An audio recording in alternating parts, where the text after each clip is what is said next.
Okay, everyone. Hello. It's December 8th, 2025, the day that United States declared war on Japan um, in World War II. And of course, yesterday is a day that should forever live in infamy, but I can tell you that the young generation doesn't even know about it, so it hasn't lived in infamy. Today, we're going to be dealing with the last chapter of my book. We'll see if we finish it. If we don't finish it tonight, we'll definitely finish it next class, and then we'll have a little bit of a break. Before we begin, first, hello to all of you I met in Boynton Beach in Florida, those who listen to the classes, those who are coming on our trips. It was very nice. May I'll meet some of you this Motzei Shabbos, God willing, at the Kingsway Jewish Center. Although, like I said, if you want to come just to have a nice night, fine. But we've done a lot more these last 8 or 9 weeks than we'll have a chance to do on Saturday night, although Erica Brown might ask some interesting questions, so we'll see. I just want to make a couple points about Rav Kook and Jesus. I know that a number of you were interested in this. There's a good discussion of it in this book by Rabbi Betzalel Naor. I actually, I'm looking now. It reminded me that I have an approbation to this book. There's four approbations. Lawrence Kaplan, who's, by the way, brother Joseph, not only has been on a number of our trips, but if you look at the new video put out by the Y Studs, the Hanukkah video, my son is the star of it. You'll see Joseph Kaplan in his cameo role as the Zadie. So I invite all of you to check out the new Y Studs video. I have to say that I literally know no Jonas Brothers songs, so I had no clue as to what these songs were that they were riffing on. Although last year was the Jackson 5, so I knew that. So when we're done tonight, check out the new video and look not only for Joseph Kaplan, but his wife makes a short appearance in there as well, Sharon. Who else? Yehuda Mirsky. Aaron Rakefet and Marc Shapiro, so I'm happy to be in that August bunch. And that was before I even got really into Rav Kook. So I thank Rabbi Noah for giving me the opportunity. But he translates an essay of Rav Kook, The Way of Renaissance. Um, and in there, Rav Kook has his famous passage on Jesus. He says as follows, and this will explain a little more what we said last class. He says, while the nation was in a weakened state, there arrived Christianity, which created fault lines in the nation. And we know that's the case. In the early Christians, the early followers of Jesus, it was just a Jewish sect. Then it became a religion. Its founder, namely Jesus, possessed a wonderful personal power. His soulful current was great. That is, he had much spirit and much talent, but he was not spared the deficiency of paganism, which is the strengthening of the soulful current without ethical and academic education. That is, Jesus became so enraptured with his spiritual powers, as it were, he was not connected anymore to ethical or academic education, to learning. And it was just about his spirit. And we know that's what paganism is. It's all these people who draw people in because of their charisma. And that's a theme in paganism. He says the founder was so taken with his soul current and captivated there by his followers that eventually they lost the Israelite character and were alienated in deed and spirit from their source. So that's a good summary of how Rav Kook sees Jesus, one who had personal power, but since he didn't prepare it well and he didn't include it in with it a good ethical sense and a good intellectual sense, rather than being uplifted, it declined and it led to the depths of idolatry, which Rav Kook doesn't see Jesus himself as being involved in idolatry, only in sort of the pagan idea of charisma at the expense of substance, but it fell into idolatry. And Rav Kook elsewhere discusses why and how. I mentioned in the book, Christianity fell into um, avodah zarah.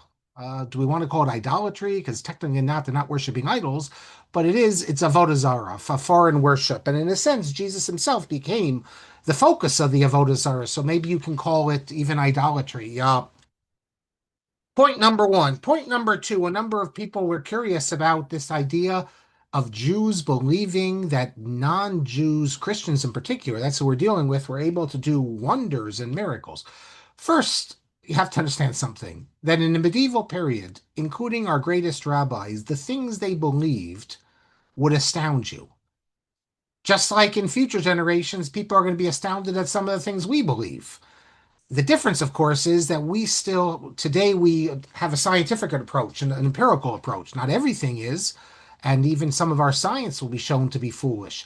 But in the medieval period, they didn't have a scientific approach, and they believed things that they had heard, that they got from tradition, all sorts of superstitions. If people claimed to have observed things and then they reported it, then people would believe it. Take the Ramban, Nachmanides, hardly a gullible person, yet he reports having been told that in Germany they would use demons to do various tasks. It was assumed in the medieval period, if reliable people testified to something, that it must be true. We spoke about this already. But it is shocking when you read the medieval writings, some of the things that our greatest rabbis, I'm talking about in the Ashkenazic world, but not only in the Ashkenazic world, in the Sephardic world as well. The Rambam, of course, is an exception, but the things they believed in would shock us. Now, in terms of belief of in miracles, well, I'll just give you a couple examples. Here's a great book. See how big this book is? Littman Library book. It's The Jews of Provence and Languedoc. Fortunately, it appeared in 2024, so I was able to make good use of it before our trip last summer. But if you look on pages 142, 143, you have Rev Yaakov ben Eliyahu. He's known as Yaakov Mivenitsia. And he talks about how this actual miracle that this Dominican preacher did. He had like a challenge, like Eliyahu has with the prophets of the Baal. He had a challenge with the heretics, the Cathar heretics, and he quotes the whole miracle he did. Now, where does he get this power to do the miracle? Because they're able to connect. To forces that are in the world, not Torah forces, but we know this idea after all. Didn't isn't the traditional view? I'm not talking about the Rambam's view, but the traditional view that the magicians of Pharaoh of Paro could also do magic, could also do miracles. So you see that as well. And let me just show you one other example. This I think will surprise you, perhaps. Take a look at this. Again, one of our great figures, the Rashbam. Here's the Rashbam's commentary on Shemot, Exodus chapter 28, verse 30, and he's explaining the Urim Vitumim. Um, and he says as follows. You see it. I'll put my cursor there. He gives an analogy. He says, "Im ha'umot magidim lahem terafim uksamim shalhem beruach tuma." If the nations of the world, if they're how would you translate it this? They're terafim and they're magic. I'm looking at Luxion's translation here. How does he translate terafim? I guess tools of divination. He doesn't really give a translation for it. If among the nations they're magic and they're tools of divination, tell them things. Tell them the future. It says I think that's what it means, Magidim Lahem. Not just things about the present, the future as well. Beruach Tuma. How do they do it? They do it through the impure force. Lahavdil kama havdalot bein tuma latara, to make obviously to make a separation, a great separation between the forces of impurity and purity. Kavachomer likadusha. Again, it's so all the more so when you deal with something like the Urim Vitumim, which is holy kedusha, that it can tell you things about the future. So you see the Rashbam. We'll talk a lot about the Rashbam this summer, God willing, because we're going to go to his city. Um, he's saying he's to try to explain to people that they don't understand. How does the Urim Vitumim work? He says, what do you mean, how does the Urim Vitumim work? We know that the non-Jews through their can do these things through impure forces. So today, I don't think any of us believe in impure forces. We see this all as superstition, but in the medieval period, this was regarded as reality. And therefore, it shouldn't surprise you what I already said, that people would have believed that Jesus could do all sorts of miracles and magic, but from the impure forces. Now let us turn to the chapter. Chapter, what is it? Chapter 9. And the chapter is titled Animal Sacrifices, Vegetarianism, and the Messianic King. Do these all go together? No, I think the first two, yes. The last one, well, I had to fill up the chapter, so we put it in. Uh, Last class, though, while we dealt with the role of secular studies as well. There's an article by Matanya, I guess it is, Ariel, called Limudei Chol B'Yeshivat Rav Kook B'Yafo. He wrote an article, Rav Kook's yeshiva, I think I mentioned it. Even though Rav Kook spoke about how important secular studies is, in his yeshiva Merkaz Harav, they didn't study secular subjects. I said that he had to focus. He felt that it's important to focus on Emunah and on Tanakh, but secular studies is just a bridge too far. Yet in his yeshiva in Jaffa, when he came to Israel, Eretz Yisrael, he established yeshiva there. They did incorporate secular studies.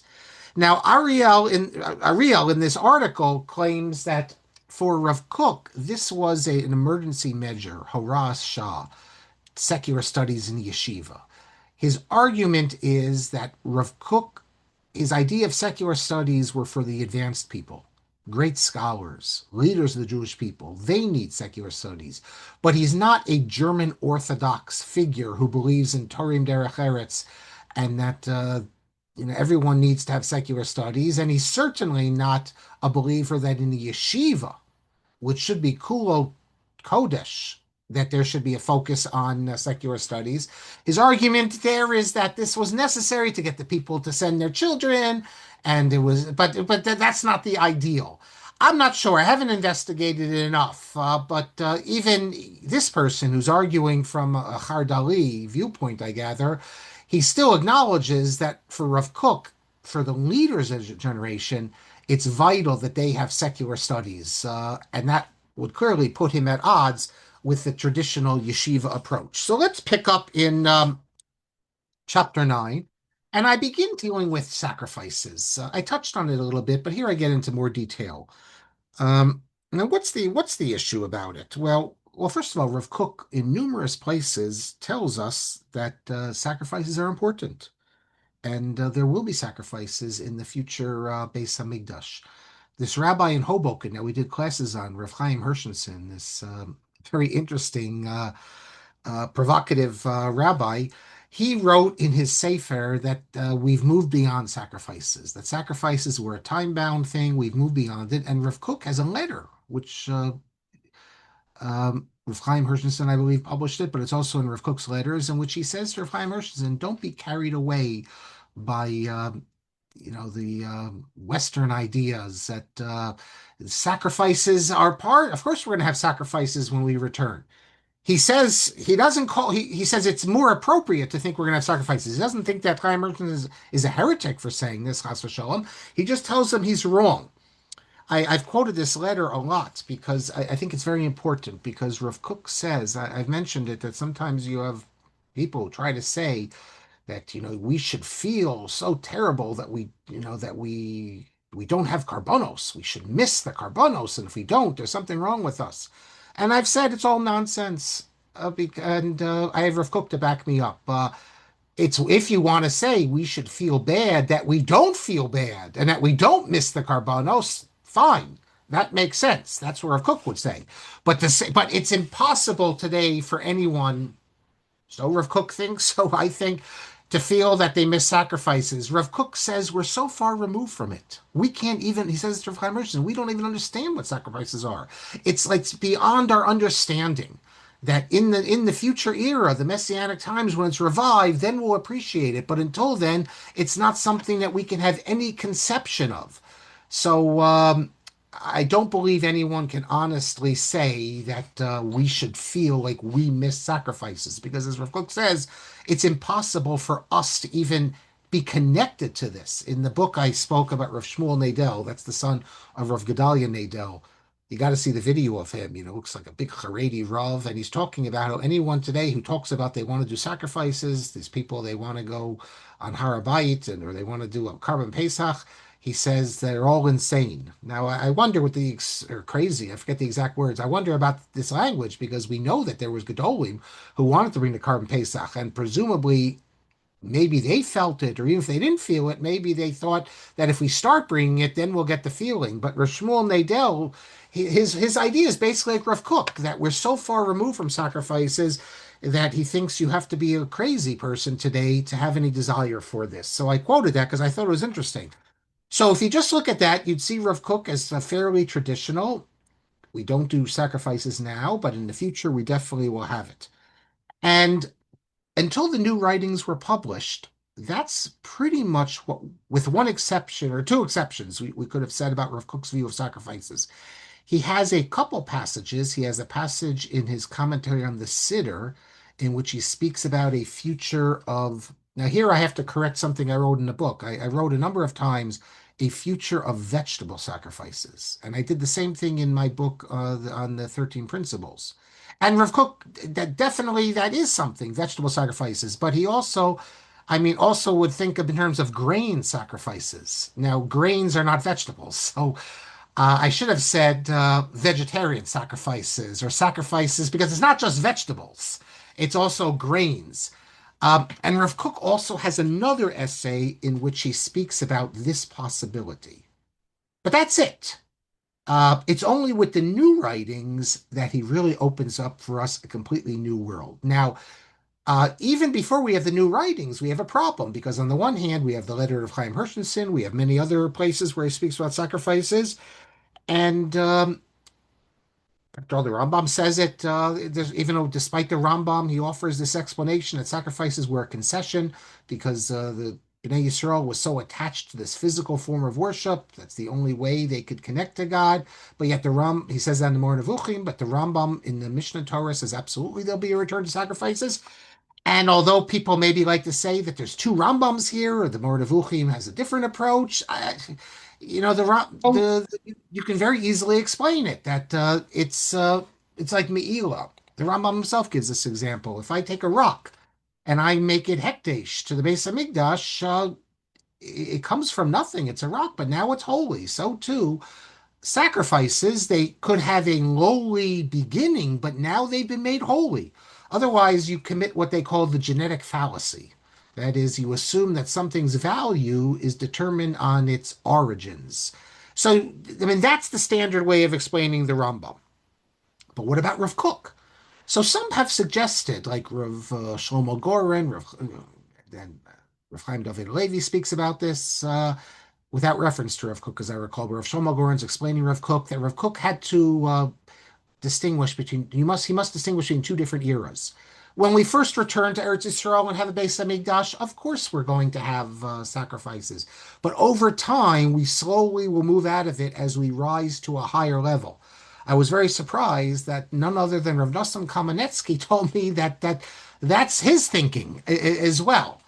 Um, this, of course, would be able to use the Rambam's idea that worship of God in a non-physical way is of a higher level. But what do we see in the new writings? Well, this is what gets fascinating because Rav Kook speaks about how in the future we are going to rise to a higher level and we won't be able to spill blood. Not only won't be able to spill blood of humans, we won't be able to spill blood of anyone, of animals. We won't be able to eat animals, and therefore, in such an era, um, how could you imagine that we'd take any life, even an animal's life? Furthermore, Rav Kook speaks about how the animals in the future are going to be. He has a very mystical sense here. This isn't shot. He says the animals are going to be raised to a much higher level. They're not going to be the same animals that we think of. They're going to be raised to the level like humans, and humans are going to be raised to a higher level. So already you see where things are going here. Because if the Torah tells you to sacrifice animals, but in the future, the animals are not going to be like animals today. They're going to be at a much higher level. Then already you see that these are not the same animals. These are not animals that the Torah commanded you to slaughter. So you're not going to have a problem here with changing the law of the Torah. But so Rav Kook speaks about that. He he ties this into the vegetarian idea. Now, a lot of people know that Rav Kook spoke about vegetarianism and how it's an ideal. And people therefore think that he was a vegetarian, but he was not a vegetarian. Not only was he not a vegetarian, he speaks against vegetarianism. He's very opposed to it. Why? Although I think in individual cases, he wouldn't have been so opposed to it because his leading student, the Nazir, was a vegetarian. But Rav Kook says that we have so many problems in the world about people. And yes, we have to be concerned about the animals. And one day we will not eat animals. But first, we have to raise humanity to a much higher level. If we were now to start focusing on the animals and say that we can't, kill them for food or for leather or anything like that, that will then remove us from focusing on the human problems. This is very hypocritical that we're going to be focused on animals at the same time that we're not focused on humans. So we have to set our priorities straight, focus first on humans. A lot of people have said that, Hitler was a vegetarian, and this shows you the wisdom of what Rav Kook is saying, but Hitler was not a vegetarian. That's not true either. So Rav Kook, yes, he holds out the hope of vegetarianism, and he says even the idea of talking about sacrifices, if you're going to eat meat, then it makes no sense for you to say that there's a problem with animal sacrifices. He doesn't see he sees this as hypocritical as well. I mean, you can make an argument that you eat meat because that's you're consuming it. What's the point of animal sacrifice? But Rav Kook doesn't make that distinction. So yes, we will have a future of vegetarianism. That's absolute because we're going to return to the era Adam Harishon. The original man was designed to be a vegetarian. In fact, Rav Kook cites the pasuk. What does the pasuk say in Devarim? In let's see, it's chapter 12. Yes,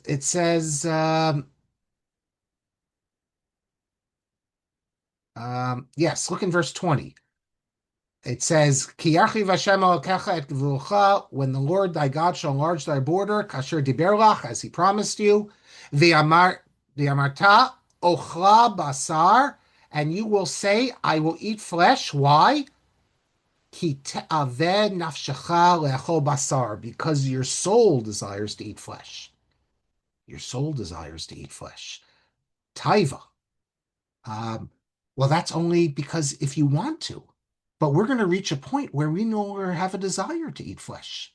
Not only won't we have a desire, we'll be repulsed by it. And therefore, we're going to return to the original higher state. Um, he says that eating meat for us is it's a concession to the Yetzer Hara, the evil inclination. We feel we need it, but one day we'll return for it. And we're going to be naturally repulsed.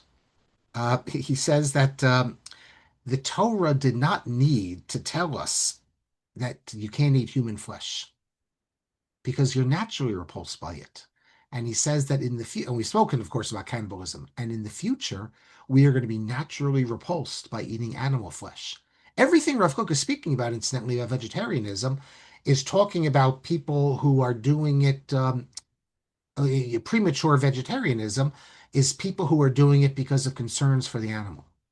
But if you are repulsed by animal flesh or you don't like it, then he's not speaking about you. He's not saying there's anything wrong with that. But for people who say that we should avoid killing animals because it's not right and it's degrading to us and things that we're not ready for that. But for you, if you personally are repulsed by it, then that's fine. And there's no halacha that you have to eat it on Shabbos. There could be a halacha, some would say on Yom Tov. That's what simcha is, basar, meat.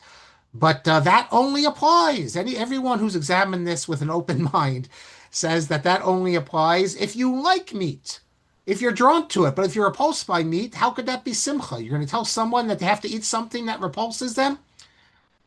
The Lubavitcher Rebbe, in his conversations with Rashar Yashav Cohen, son of the Nazir, who was a vegetarian, so he visited Lubavitcher Rebbe, and they published a transcript of the conversation. And the Rebbe asked Rosh Hashanah Cohen, why don't you eat meat? He didn't say, why don't you eat meat?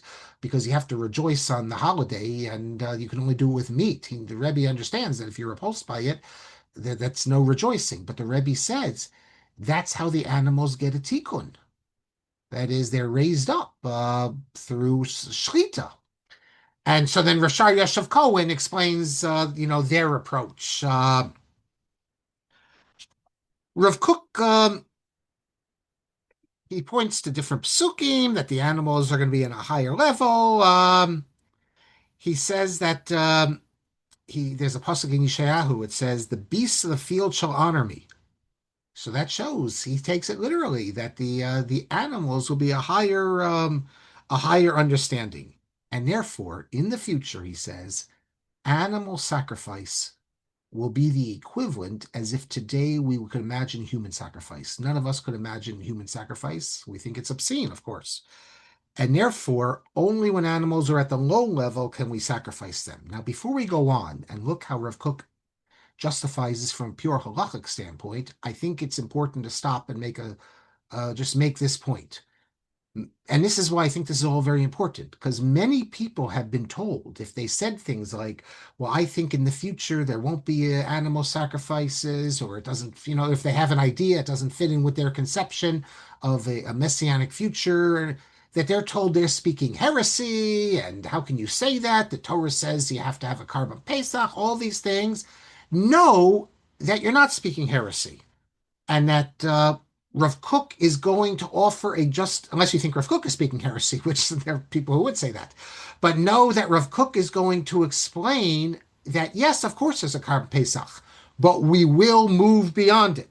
I can only imagine what Rav Soloveitchik would say to hear this sort of idea, but that's what Rav Kook says, and you can read all in the book. I'm just going to give you summaries of it.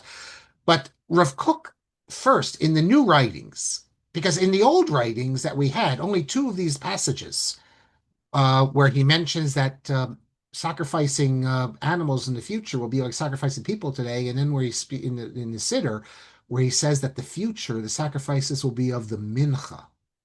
The mincha is a meal offering, and look, what does it say in Malachi? It says. Here, this is the pasuk he cites in chapter 3, verse 4. It's a messianic prophecy. He says, "Darvala Hashem minchat Yehuda v'Yerushalayim." Then shall the offering of Judah and Jerusalem be pleasant unto the Lord. What's the word they use? It doesn't say carbon. It says minchat. So we know the mincha is a flour offering. So Rav Kook says that this is an allusion to the fact that in the future, sometime the sacrifices will be vegetarian sacrifices. You could offer, let's say, your first fruits, your vegetables from your gardens. You could offer grains, but it won't be animals. Okay, so that's all we had. But in the new writings, and by the way, there have been people who have said that like Orthodox apologists, sort of, that yes, Rav Kook's he wondered about this, but you can't take it seriously. This is just a thought of his. You have to look at his other writings where he speaks about carbonos. Okay, they said that, but I never believed it. But now certainly no one can believe it because we have the new writings, and Rav Kook goes this into detail, and he actually takes up the question: how can what I'm saying now be justified? The Rambam's ninth principle says that the Torah will never be changed. And now, if we're speaking about a future when there's not going to be animal sacrifices, well, what about all the sacrifices that are commanded in Torah? Fine, so carbon chatas we can see. If you're not sinning, you're not going to have a carbon chatas, but there's lots of other carbonos, daily carbonos. Carbon Pesach, loads of carbonos. That's the job of the Kohanim in the Beis Hamikdash. We're going to make them unemployed? I don't know. So Rav Kook he could have said, I mean, there's an author who wrote a book and cited a chapter dealing with this, that there are authorities who disagree with the Rambam's ninth principle. And they do say that the messianic future mitzvahs can change. But Rav Kook doesn't say that.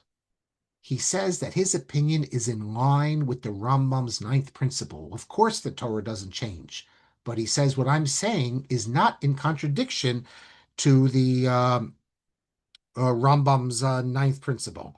Already, we've seen. I gave you one example already that the Torah says to sacrifice animals, but the animals are not going to be animals in the future.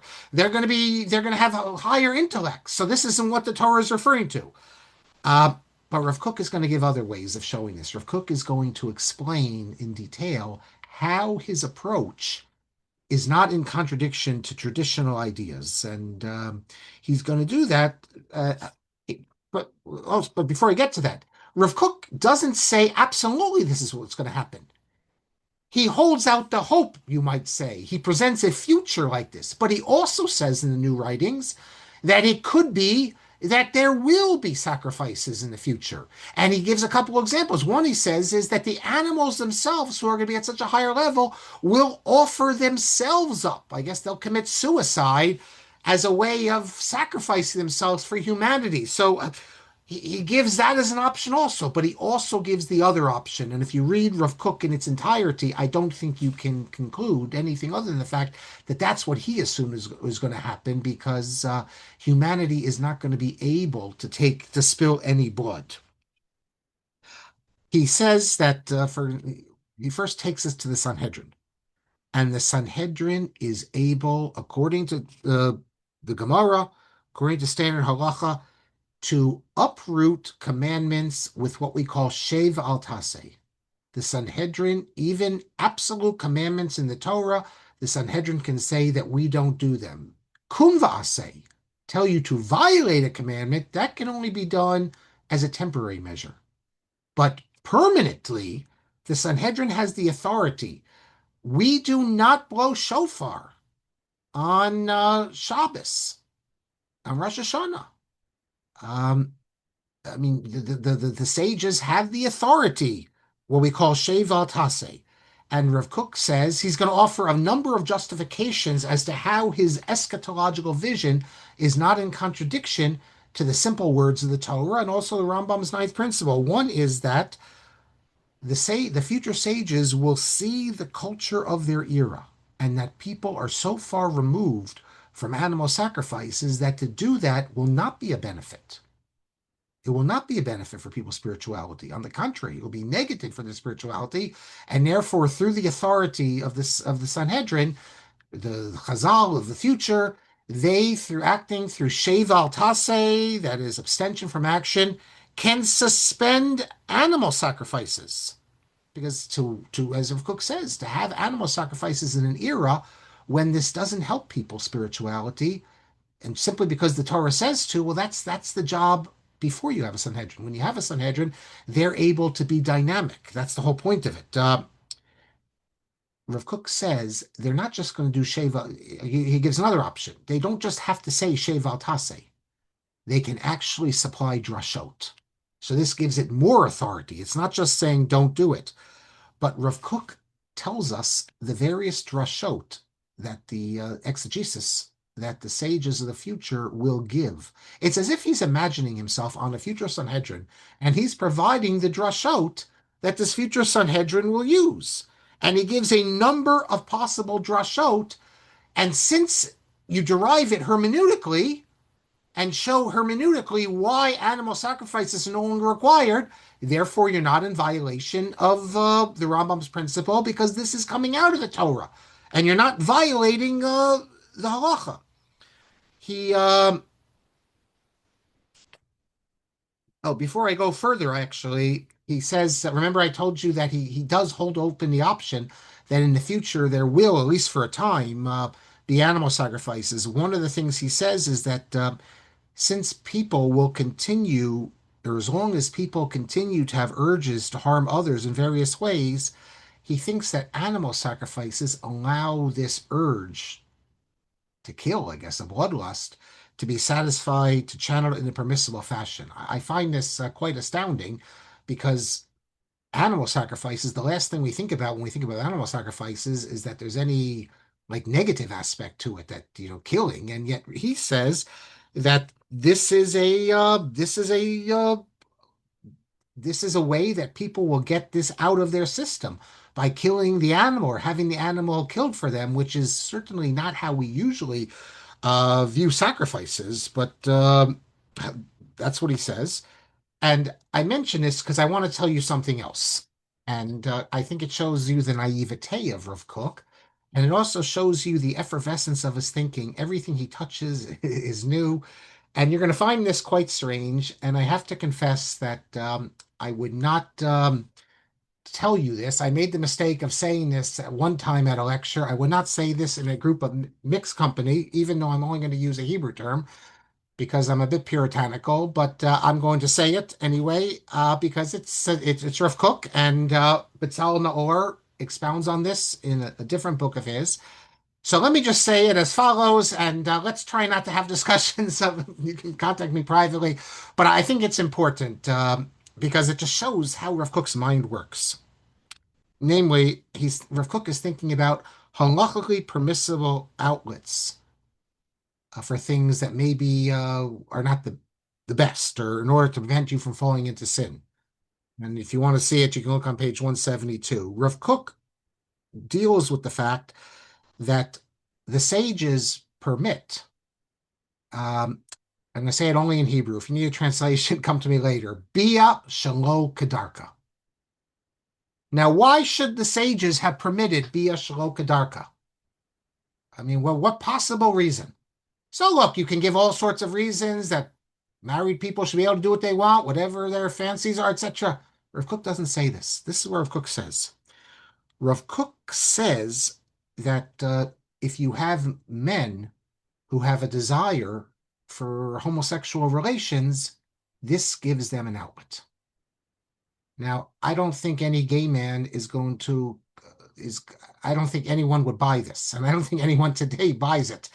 But Rav Kook, I mean, he's trying to ponder why this is allowed, and he says, "Oh, this now gives an outlet." And I think, from a psychological standpoint, I think we'd see this as very problematic.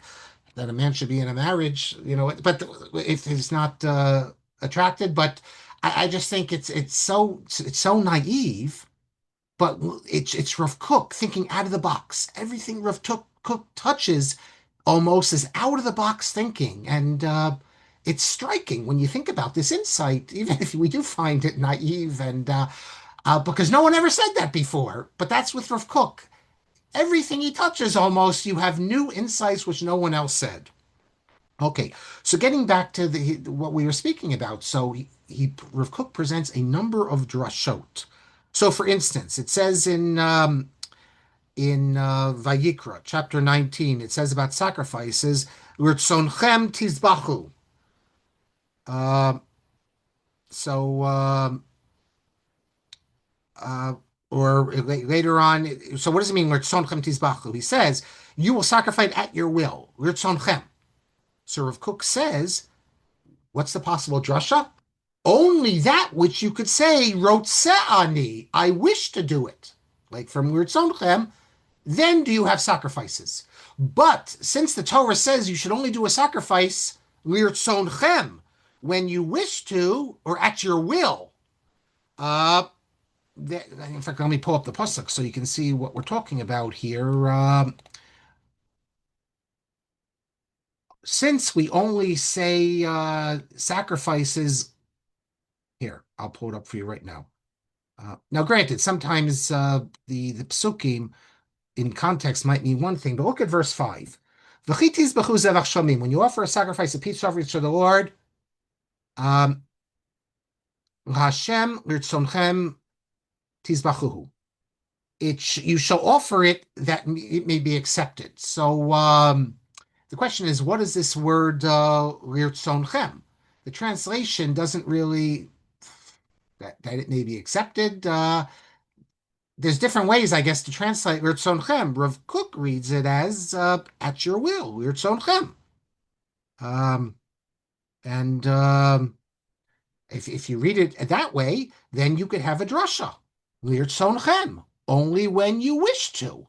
If you don't wish to, you don't need a sacrifice. He gives other examples. of drashot that a future Sanhedrin could use. This future Sanhedrin, the Torah speaks of sacrifices as having a reach nichoach, a sweet savor. But let's say you no longer feel a sweet savor. If it's no longer a sweet savor for you and repulses you, then you're not obligated anymore. In other words, these are possible drushos that the future Sanhedrin could offer. He gives other examples. There's this idea that in the future, the firstborn, the Bechor, that's me, we're going to have a place in the Beis Hamikdash offering sacrifices. Well, Rav Kook says that another possible drasha is that the animal sacrificial system is only when it's a system when it's for Kohanim. But when it's for Kohanim and the Bechor, then we're in a new system. So he gives all sorts of examples of how the Sanhedrin will be able, again, not because they're influenced by Western ideas that he claimed Rav Chaim Herzensson was, or not because they're dainty or progressive or anything like that. No, because the Jewish people will not be spiritually connected to the sacrifices. And when we reach the point where the Jewish people are physically not able to take a life, that is, it goes against their very nature, take an animal life, then it will be time. And the Torah wishes us to move to a different stage. And the drashot that are latent in the Torah, that it's the job of the future Chazal to darshan, are bringing out the Torah as a message. Just like we had sacrifices, and then we're in an era without sacrifices because we don't have the Beis Hamikdash. In the future era, we will have sacrifices, and then, God willing, we'll move to a higher level. And for all the reasons we've spoken about, either the animals won't be animals anymore, or we won't desire for it, but we will move into an era of only vegetarian sacrifices. And rather than this being a heretical, progressive, leftist ideology or something, no, this is the Torah in its essence, according to Rav Kook, how we are moving higher and higher. Um, okay, that's Rav Kook and animal sacrifices. I gave it to you, Bekitzer, in short. And you can check out the rest of it in the book. I also deal, Rav Kook picks up the controversial matter of, as well, of mitzvos. Are some mitzvos going to be abolished in the future? Mitzvos b'telos chatil lavo. What does that mean? So I deal with that as well. It's not clear. Is that after the resurrection? Is it in the Messianic era? There's different understandings. The very last section of the book, and I call a Messianic king. And this is the last section, and I have a conclusion. So what do I talk about here? Well, look, when traditional Jews think about the Messianic era, many of them are troubled not just by the animal sacrifices, the Nazir. The Nazir, not only was a vegetarian, he didn't wear leather. He writes that he hopes for a future of vegetarian sacrifices. But if there's going to be animal sacrifices, of course, that's the will of God. That's what you have to do. He'll have to overcome his distaste, but he too holds out that hope. So many people will be troubled by animal sacrifices. That's why Rav Kook says, at least in the first stage, we can't appreciate animal sacrifices today. It's almost as if Rav Kook is saying, what is, we all are troubled by this, but we'll be in a completely different mindset. But even that mindset, we're going to move beyond. But another matter many find troubling is this idea that we're going to be led, Melech HaMashiach, King Messiah. And, if you listen to Chabad or traditional discussions, the future era, we're going to have a dictator, who's going to rule over us. And that's the highest form of government. Already, if you know a little bit about Jewish intellectual history, you know certain problems. After all, there's a machlokes among the Rishonim. Was the monarchy, king, was that a commandment or was that an option? And Shmuel, if you read Shmuel on the face of it, it seems that the way he speaks about all the bad things that a kings are going to do, it seems that this wasn't a requirement, although in Devarim it would seem perhaps differently. But this is a dispute among our sages. Okay, so we do establish the kingship. Maybe then it's a requirement forever. or maybe not. Yes, the Rambam describes the idea of an actual king from the descendants of David, an absolute monarch, and the things that the Messianic king could do. He could take your children and put them to work. I mean, all these things that no one reading it, take Hilchos Malachim, no one reading it with a modern mindset is comfortable with. Now, if you say, well, that's because you have a modern mindset, you got to get out. You have to put your mind in the 12th century or in ancient times. Fine, then you wouldn't have an issue. But we know that Rav Kook, that certain areas we progress. And are you going to say that this is what we should want? This sort of dictatorship where people have no freedoms and no rights if the king tells them what to do? We already saw this idea. Rav Kook speaks about the whole idea of an optional war that the king could just decide he's going to go to war because he wants to expand his territory. That this is something we're going to move beyond. So the idea of a king is going to be troubling for people. Abarbanel, by the way, Abarbanel lived through monarchy and he saw the problems of it. He was riding high on the horse in the monarchy until things changed. Then he had to flee.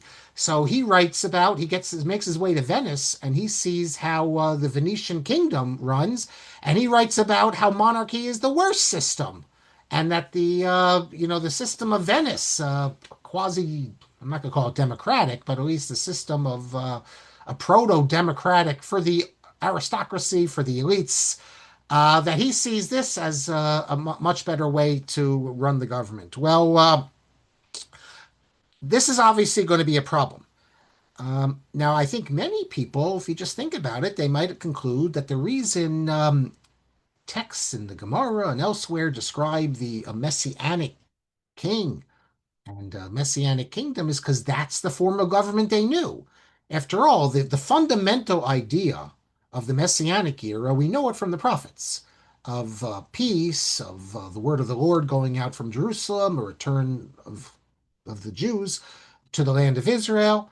There's one view in the Gemara that says that, as we understand, according to Rashi, Rabbi Hillel's view, that there's not going to be a Mashiach. So Rashi explains, and others explain similarly, that it means there won't be a personal Messiah, that there's just going to be a messianic era, an era of peace. Now, the Rambam doesn't accept this view, but this is the view mentioned by Rabbi Hillel, who was condemned there for saying this, but probably because he probably meant there's no Mashiach at all.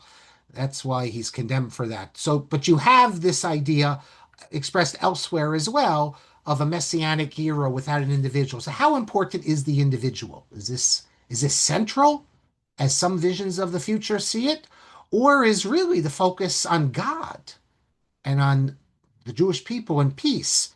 So this is obviously an issue that Rav Kook is interested in, and he's living in an era, of course, where monarchy is not the standard form of government. He's not prepared to jettison the monarchical mile entirely, but he does break new ground, I believe, because he says that, yes, there will be a messianic monarchy. Look, that's what the Rambam says. He's working very much within the Rambam's frame of reference. He's not moving beyond the Rambam and saying, well, there's other models of a messianic future. But he says that this monarchy could be a monarchy with limited powers.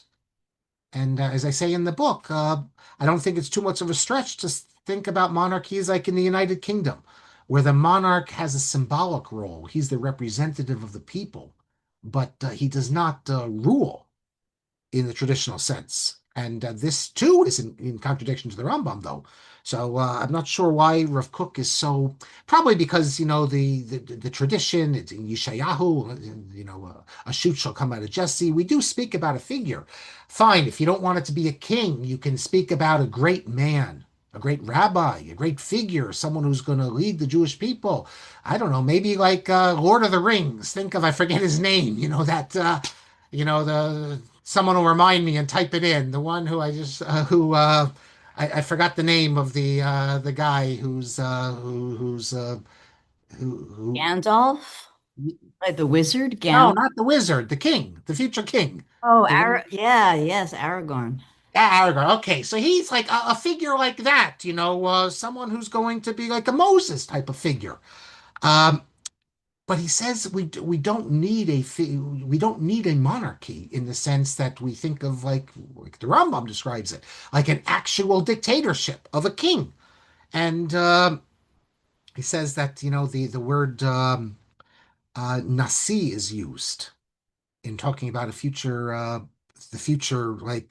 future king of the future, messianic.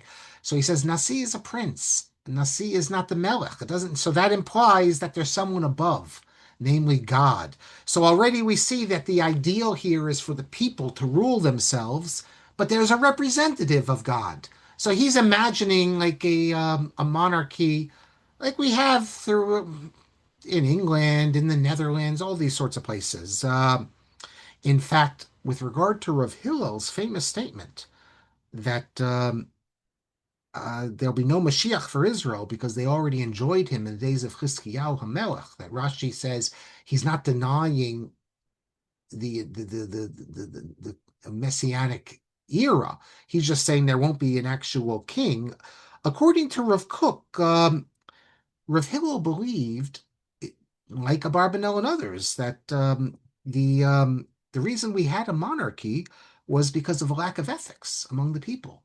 The people lost, and this is the pshat, I think, if you look in Sefer Shmuel, the people lost the ability to rule themselves. They needed a ruler. They needed someone to control them. They couldn't, I guess, get along properly, all the things they needed.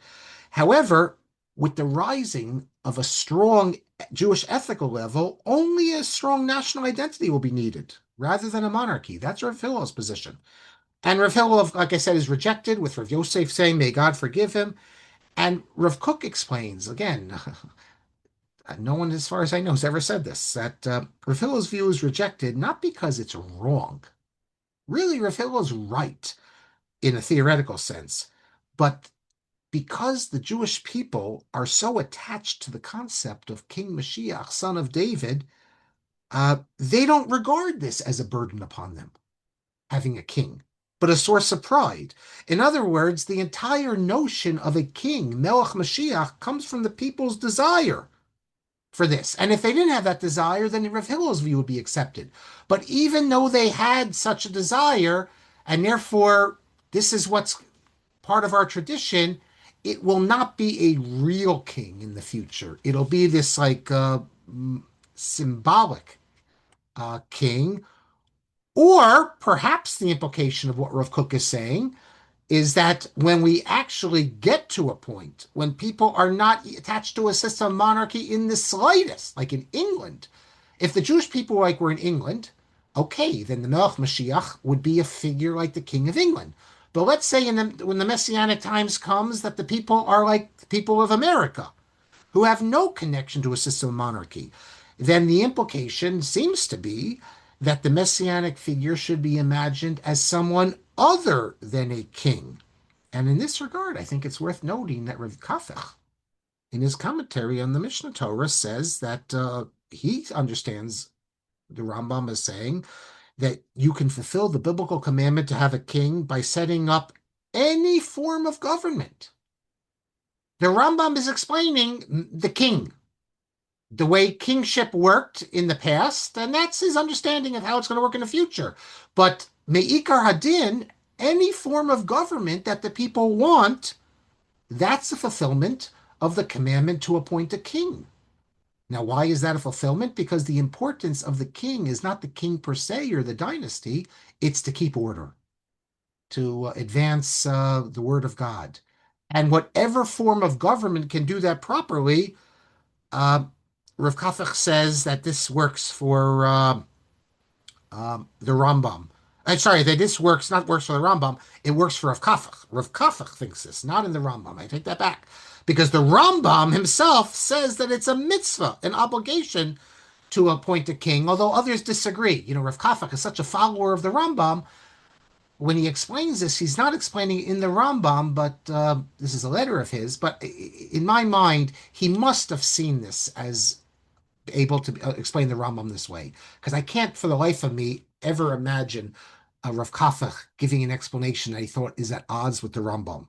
It's a little unclear, though. I wish he would have explained how, because the Rambam seems to be saying, unless Rav Kook is saying when the Rambam says you have to appoint a king, that's the obligation. That's only in an era when people want a king. I see it's 9:25, but I only need about 5 more minutes or maybe 10. So, and then we'll be finished. Let me keep going. Um, Rav Kook, in speaking about Jewish self-government, either by monarchy or any other system, he says that, you know what? It's good that we're not involved in politics today. And he says that being involved in politics damages you. It damages your moral character.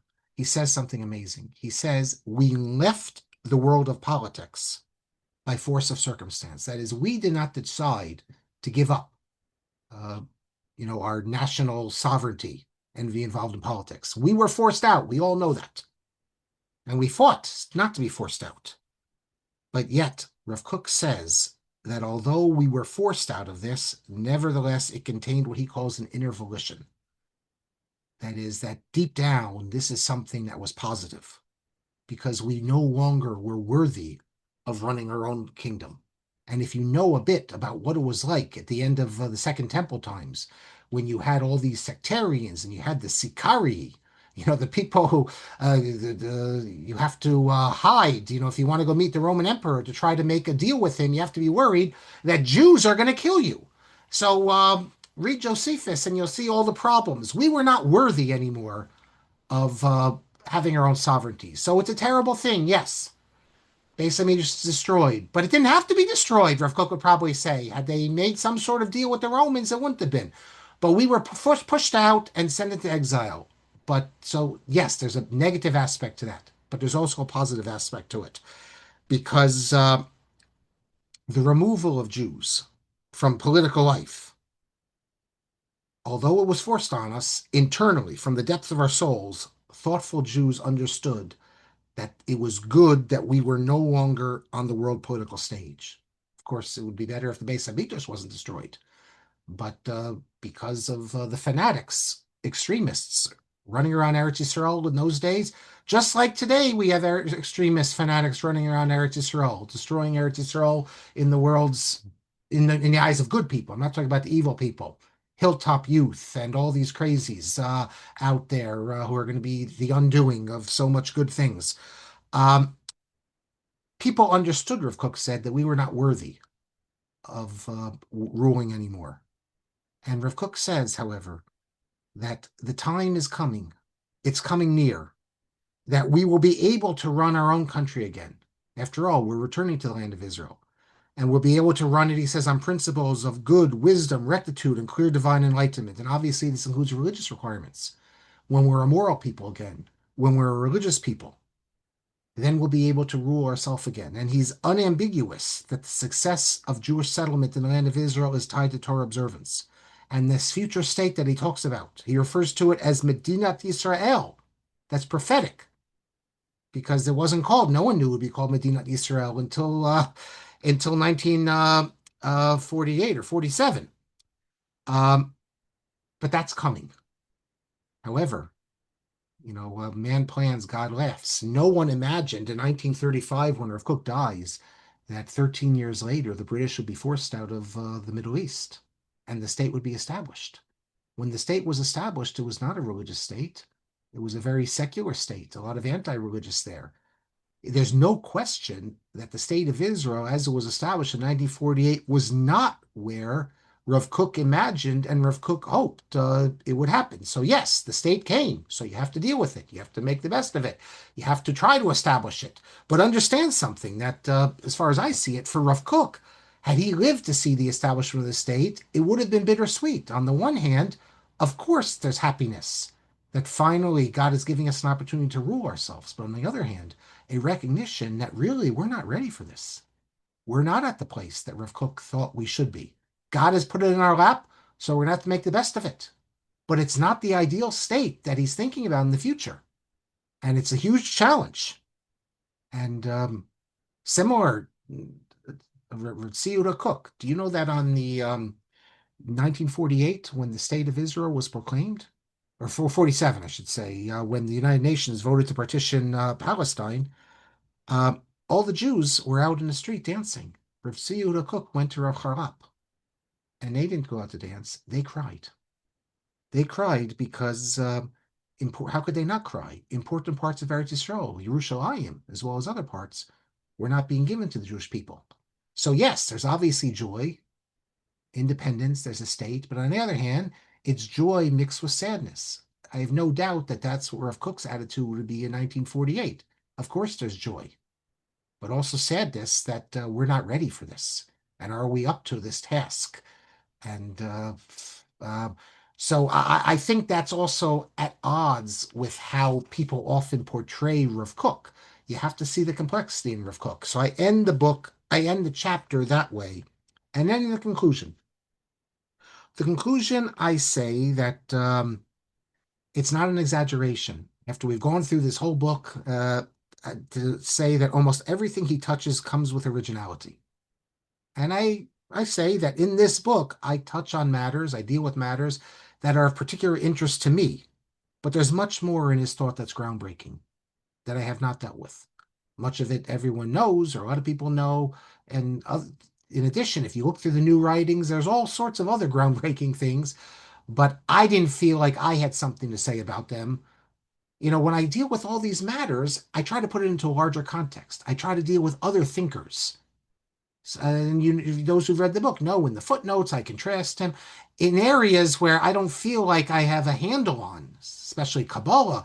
I don't want to go into that. I go into the matters where I feel I could show Rav Kook's originality, his significance. Now, Rav Kook was clearly influenced, I say, by the literature of his time, both Jewish and secular, as well as by larger forces. Um, So, I mean, knowing it didn't come out of Yesh Ma'ayin, ex nihilo, and yet it was his particular genius that altered the face of orthodoxy. And then they asked the question in the last two paragraphs, what are we to take from Rav Kook? And I think that, as with so many other thinkers, we have to speak in terms of enduring and transitory. That so much of Rav Kook is enduring, and in many ways, he is the thinker for our times. He's the one who understood that now we're moving out of the ghetto. We're entering history again. We need to be a complete Jewish people. To be in modern times, you can't just be studying Torah and davening and to be a complete Jewish people. It needs to encompass everything. He recognized what the irreligious are giving us. In so many ways, Rav Kook was ahead of his time, and it's enduring. But we're not Hasidim, I say. Or those of us who don't want to be Hasidim. Only Hasidim, I write, have the luxury of accepting everything their Rebbe taught. Um, and one wonders, I add, do they really accept it? We who are not Hasidim have to look at even our greatest thinkers and see what speaks to us and what doesn't. And in the book, I dealt with things that I think speak to us without getting into the whole Zionist. Look, Rav Kook thinks, let's not sugarcoat it. Unless you're living in the land of Israel, you're a defective Jew. You can only be a complete Jew living in the land of Israel. I understand that, and much has been written on it. But Rav Kook also says a lot of other things, and that's what I wanted to deal with. Um, we um, we have to look at even the greatest thinkers and conclude that sometimes their ideas really don't speak to us. So, for example, the role of women. So much of Rav Kook is enduring and valuable, and we could sign up for it. But some areas are not going to be really appealing to us today. His view of women's suffrage, for instance. Rav Kook did not believe that women should vote. He thought that the man is the outside in the world, the woman is in the home. I mean, who today can accept that, take it seriously? We can understand how he could have said in his era, in a time when even the right to vote in America was something that was being thought about. The same can be said as how he characterizes nations by their different natures. The Greek nation is this way. This was a common theme in 19th century German thinking as well. His perhaps overly optimistic approach towards the trajectory of human nature.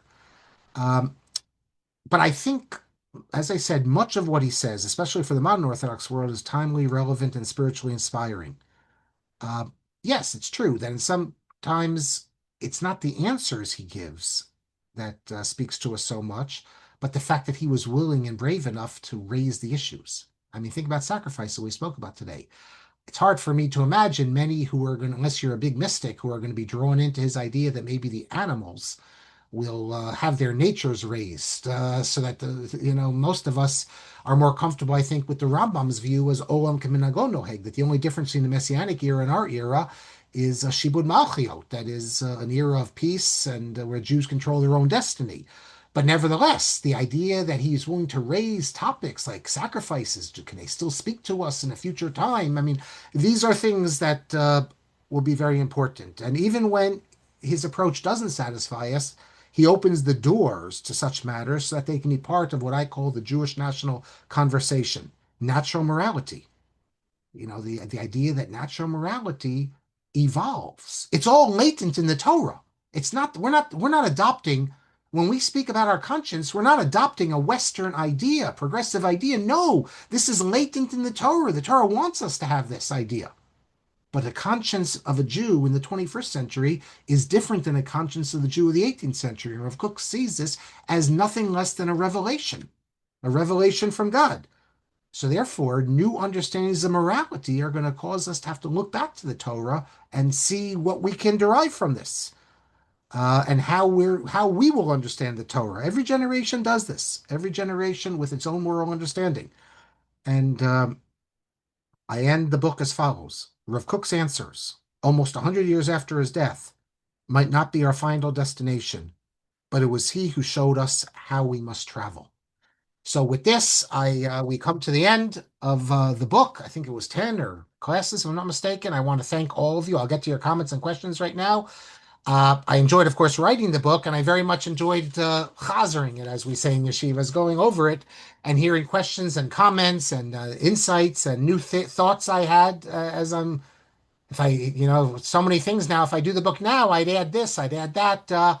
But when you're writing a book, you always have to say ad con, here you have to end it. But I think we got good insights into a different aspect of Rav Kook. So now let me take the final questions. As always, I want to thank those of you who joined us. When we start our new semester, which will not be next class, it doesn't pay to start next class because then I'm away until January, end of January. We're going to deal with a Shimon Shkop, take us back to Lithuania, but a very interesting, not just Rosh Yeshiva, but a thinker, and many fascinating ideas we'll see. But I want to thank all of you for coming out on Monday night, and those who are not live for the comments and the questions. Rabbi Kelman, of course, for making all this possible. Those who enjoyed, please donate so that Torah in Motion can continue to spread the message. And now let me take the comments. And Susanna says, sounds like Ethan Tucker and his writings on women. Uh, Perhaps, but Ethan Tucker would have to wait to a future Sanhedrin to make some of these rules. Like Ethan Tucker counts women for a minyan, and he makes an argument, but he has to reject the Shulchan Aruch and he has to reject the standard tradition. So Rav Kook's point is that we do not have the ability to make these changes, but we will one day. And therefore, there's nothing wrong with saying that in a future Sanhedrin, we could change it and allow women to vote. Just like women could be witnesses. How do we know they're not? Because of a drasha. The drasha could be changed. But Rav Kook gives you the ability to say this is something that we hope will be changed. Now, some things can be changed. You don't need a Sanhedrin. But Rav Kook would also say you need Gedolim. My comment had to do with the way he spoke about animals, that they'll be like a different Oh, level. Ethan Tucker says that animals will be advanced? The Rav Kook says that we won't have korbanot because the animals won't be like Won't be animals. they'll be Yeah. on a higher level. So Ethan Tucker is saying that when the Gemara is discussing women, it's not ki'ilu. I mean, these are my words. Yeah. Ki'ilu, the women today are a different species. Yes, exactly. That it's a very interesting argument. And maybe Rav Kook could even adopt that if he was alive today. But remember the next step, though, that's something that you would need. See, Rav Kook, for all his liberalism and his radical ideas, which we've seen, in the end, he doesn't take that extra step because he throws in the Sanhedrin. That's sort of the check on all of this to make sure, because the Sanhedrin's going to be the one to look at it and see, are these new ideas of ours really coming from the right place, or are we simply aping Western ideas? So it's a functional problem for Rav Kook. But once you have the Sanhedrin, you could indeed make that exact same argument. It's a perfect analogy. Thank you for raising it. But Ethan Tucker doesn't feel like he needs that final step. Rav Kook is very conservative because he will not take that final step because he thinks that that's what the halacha requires. Um, Joseph, Rav Soloveitchik would maybe say that craving meat is a permanent ontological, you got that word there, ontological principle rooted in the very depths of the human personal, as we heard from you in previous classes. Since like women wanting their husband, it's an explicit pasuk. Indeed, indeed. But I have to tell you something. Um, just the other day, and I didn't share this with this class because this was an issue on a previous semester. I didn't want to bring it back, but had I had prophecy, I knew you were going to say this, I would have.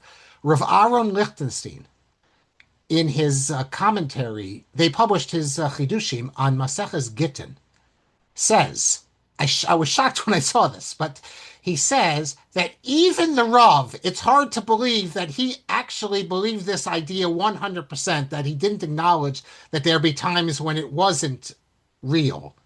I mean, the Rev Lichtenstein is thinking about you have a woman standing here saying, I really wouldn't want to be married to that guy. What, you're going to say to her very paternalistically? Well, really, you do, but you just don't recognize it, and you have to because the Pasuk says it. So even Rav Aaron Lichtenstein says, like I said, I was really surprised that now this is, I told you already, that student as close as any student ever was to the Rav told me he didn't understand how the Rav could say this because why should this be different than any other chazaka? But now you have Rav Lichtenstein saying it. But I very much appreciate the way you phrase that, and he might indeed say the Rav might indeed say that about meat. Uh, Franco, MJ, Yaakov's gifts to Esav include all these alien poem, which he terms a mincha being sent ahead to Eretz Yisrael. Okay. Elaine, eating meat as a concession of blood loss is the assumption of allowing humankind to eat meat after the flood. Is that the assumption, Elaine, that it's bloodlust, or is it that humanity is not at such a high level that they have different desires? I mean, is it a bloodlust? Is that why? I happen to like chicken. I don't like steak that much, but I like chicken. But I don't. I just like the taste of it. I never really think about the fact I'm killing the animal. In fact, if you brought me to I've never been to a Schlachthaus. If you brought me there, I'd probably become vegetarian because I definitely, I love animals, and it's so I understand the vegetarians say that none of us should eat meat unless we actually see it being killed, because they recognize that if we actually would see it, it's very easy for us to do this without seeing it. Just like if we had to watch someone killed, we might support the death penalty, but if we actually had to see it, it's the opponents of the death penalty who are the ones who want this broadcast because they want people to actually see because they think it would turn people against it. So I don't know if that's the assumption of allowing humankind because it's bloodlust. Ruth says you asked Tamar Weissman how they handle shicha leket peah on their moshav. She answered that they don't really do that as described in the Torah because poor needy people in the 21st century don't go out in the fields and are not accustomed to. But also, I mean, the if you don't have the Ovel, the Beis Hamikdash, I mean, there's sheet. It's not. My assumption was, my understanding was, it's not really required anymore, unlike Shemitah. Um, Shemitah, according to most, is rabbinic. When Shemitah the has nothing to do with the Shikha Lechet and Peah is every single year. No, I understand, but isn't the assumption of the authorities that when there's no Beis Hamikdash, there's no obligation to do this anymore? Why? I That's don't like know. I just saying, thought that. what I is just it? thought But that, you don't, that it's not attached to the Mikdash. It's a thing you I leave. understand, but I thought I could be wrong, but my assumption was that obviously you have to give tzedakah. Oh, you have to live in Eretz Yisrael. Yeah, I know in Chutz La'aretz we're not obligated to, but I thought, and I will get to the bottom of this. Uh, I thought that in an That era sounds without a that Beis Hamikdash and without a Yovel and everything, that that there sounds was no Torah obligation to do these things, and the rabbis never required it rabbinically. Um, uh, Shemitah was required rabbinically, according to most. If I'm wrong about this, and if it still is required mina Torah, which someone can help me out here, I've always yeah. assumed not. I must have learned this sometime. Otherwise, that would explain why we don't do it. You're giving a different explanation that this isn't how needy people go out. So the Torah, the norms have to evolve. Yeah. Um, I mean, yes, I understand that could Yeah, but we could have that, said that, but I'm but just talking about the technical thing. Do we but have that any line, experts on I this? I know that think line. technically it's not obligatory anymore. But next time we meet, even Yeah. if it's not till January, I will tell you what the various authorities are on Okay. this, and if I'm wrong on this, and that everyone assumes it's still required Torah, then we'll have to adopt the position you just mentioned. Right. That It's what you're saying sounds very dangerously like what the what the people said after the destruction of the first temple. Ooh, do we even have to keep the Torah at all? no, but I mean, we had people, Jews had farmers. I mean, we've had poor people, No, no, but that many the years idea that ago. since now that we don't have the Beis Hamikdash, well, we don't have to do anything. But As No, you said, it's but certain, it's Shemitah, for dangerously example, close to it. Shemitah, sabbatical year. I mean, certain It, things were assumed to be connected to, uh, it the has to be. rabbis assumed that they were connected to, Jewish sovereignty or the Beis Hamikdash. And what is Jewish sovereignty? Is Jewish sovereignty, when until 1948 there was no Jewish sovereignty. So if there's no Jewish sovereignty, then it could be there's none of these laws apply. Mitzvahs Tuis Ba'aretz in the same way. Okay. And today, is this really Jewish sovereignty, a secular state, and things Yeah. like that, without a melech or without a Beis Hamikdash? So it's. I mean, the assumption is that some of these things, from its definition, are tied to a Beis Hamikdash It's a and Jewish machlok. sovereignty. It's a Like machlok rishonim. it, It's a machlok rishonim. It's not decided one way or another. Oh, so you say so? What? Shlech and Shechapeah? Whether it's biblically without the Yovel. So, So there are some Rishonim who say it's not, and some who say even but without. So some say that today we still need to do it, right? Correct. Biblically. Biblically. I'm going to Okay. have to look it up, but I mean, I'm uh, listening, attentively. The Gemara in Gittin, if I remember correctly, only connects Yovel and Shemitah. The Gemara, the pasuk by Yovel says "Kol Yoshvei Aleha," and that the majority of the Jewish people have to live in the state of Israel. Without that, forget a Beit HaMikdash, and then with the Beit HaMikdash. It has to do with where the majority of Jewish people live. And because the Torah links Shemitah to Yovel, like Yovel is after 7 Shemitah, so if you don't have Yovel, you can't have Shemitah. The rabbis there then reinstituted Shemitah, but didn't want to reinstitute Yovel. First of all, it's once in 50 years. It was going to be very difficult because you'd have 2 years in a row you couldn't work the field. So that's the rabbis are not allowed to institute laws that are too difficult to observe. It's a Gemara in Gittin. I have to look it up. The Gemara does not mention one word about Leket Shikha and Peah for the obvious, to me, offhand, the obvious reason that Leket Shikha and Peah have nothing to do with the Shemitah cycle, what Ruth is kind of saying. No, but don't they say that Jewish people have to be living in the land? If let's say it's That's run for by Yovel. non-Jews. That's for Yovel. That's No, even for a different Peah, as I recall. As Well, well, look, I don't I'll know. get I'm all the not details. aware No, where the no, Gemara says that. in other words, if you have I a just, majority non-Jews, this yeah. I'm pretty sure about. If it's majority non-Jews and a Jew has a farm there, but we're going to get all the details. And Jacob said it's already machlokas, whether it's. But the question is, Jacob, is that does the people who hold it's no longer a Torah obligation? Do they all hold it's a rabbinic I obligation? believe I believe most do. I believe. Well, yeah. Okay, we'll get to it. The other question. In Eretz Israel, not in Chutz La'aretz. No, in Chutz La'aretz, I understand, but in Eretz Yisrael, no matter, but only if the Jews are controlling the land, or I don't even. know. I don't know what Jewish control of the land, how that changes it. I don't. I'm not holding. Yeah. Okay. So Well, I don't know either. I'm speaking the of idea of Jews Rachas. controlling the land is a machloket yesh kinyan biyad akum lahafkia kedushat aretz. There's a debate in the Rishonim if the whole heter mechira is based on the notion that when a non-Jew owns the land, it has no kedusha, so nothing would apply. Nothing would apply. So that's why they basically allowed the heter mechira because, they're assuming that there's no kedusha to the land. But that's a machloket. If yesh koach biyad if the non-Jew can remove the kedusha haaretz or And what not. But about if again, the I have to look government it up. owns It the has land? nothing because the whole. If the state of Israel owns the land, that's So not that's why individual. in 1948, many people who had previously supported the Heter Mechira said it no longer applies.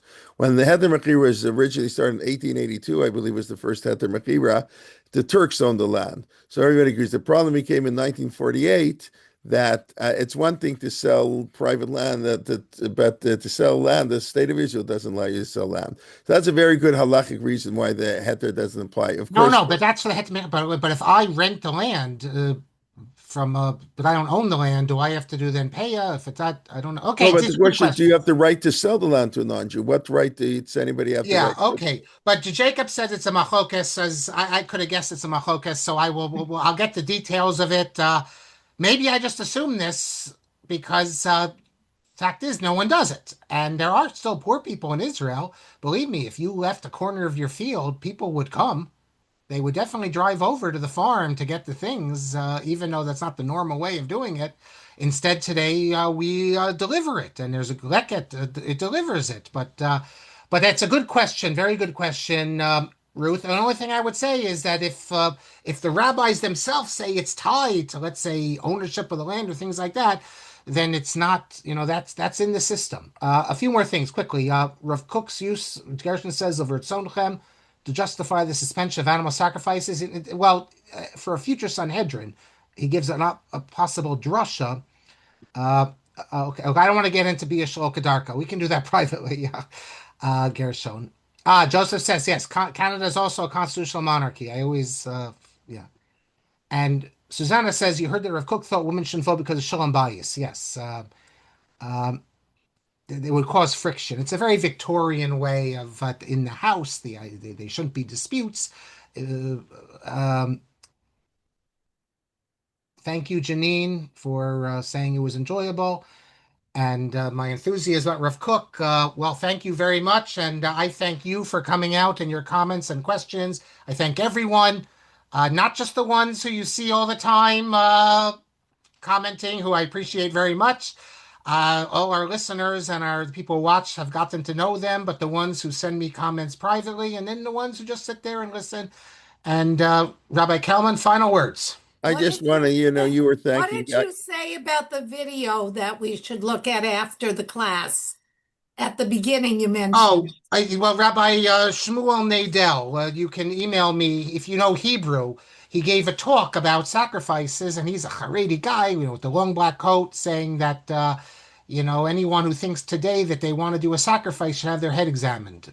Just like Rav Kook said, because we don't have this mindset. We don't even know what the mindset would be. This is something that in the Messianic times we'll understand. But before that, it's the removal of action in sacrifices to studying zvachim and menachos. Does he use his word "lirtzon Does he use? No, no, no, no. It is the Rev. Shmuel Nadel. It's a completely different figure, but I cite in the book. I don't have the YouTube now, but you can Google No, him. I'm talking about you said about Kaplan and your son.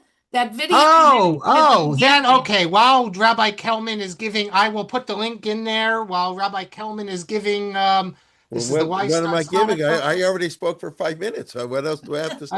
I don't know. You sometimes like to say things that you. Yeah, no, I mean, okay, okay. Tomorrow, Parsha. We have our, as you notice, our fall series is sort of some of the classes are coming to, and then some are continuing right through, and we have a sort of a new unit. That'll be a week or two till we start advertising. It's not 100% finalized.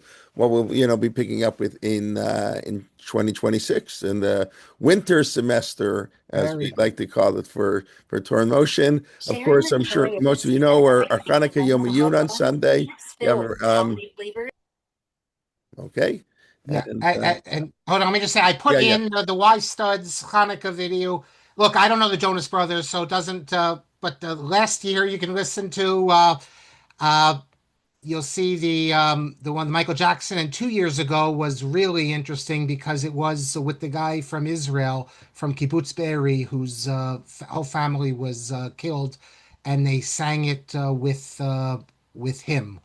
Um, I think it's the tune of Vihisha Amda. But just go to YouTube and Y Studs. We're very proud of the Y Studs group. And Rabbi Kelman, maybe Toronto, they can bring them up to sing. Who do you want? What's the group called? The Y Studs. I don't know from this stuff. There's Okay. the That's Maccabees, like the and then there's the Maccabees. wise So guys. I actually went, the Maccabees were here a number of years ago. I think I went to hear them once. Yeah, okay. Well, what was that, Candlelight, or that was their famous Yes, song? that's the Maccabees. That's Okay. years ago. Yeah, That yeah. yes. Right, But right. okay, Okay. listen, I just want to thank Rabbi Kelman again in front of everyone for making this possible. And God willing, we'll pick up with Rav Shimon Shkop. So that's all I have to say tonight. Okay, so I want to thank, our donors. We have a whole group of donors, so I thank them occasionally, but or they're on the email we send out every week, who are sponsoring this series for the year, continuing through June. So I'll just some of them are here online. Fran and Alan Broder, Shira and Yisrael Hochberg, Marilyn and Rabbi Dov Lokich, Pessy and Asher Reimer, Haila and Yaakov Yelin, Doctors Diane and David Zwillenberg, and a couple of anonymous donors who, so I want to thank them all, and thank you very much. And we look forward to learning with you and the upcoming, all the classes we have this week, Hanukkah, and upcoming. So, and please invite a friend to join all the wonderful classes from Torah in Motion. Okay, thank you very much, and Light Tov, everybody. תודה רבה. לילה טוב. Light Tov. לילה טוב, תודה רבה. Yes.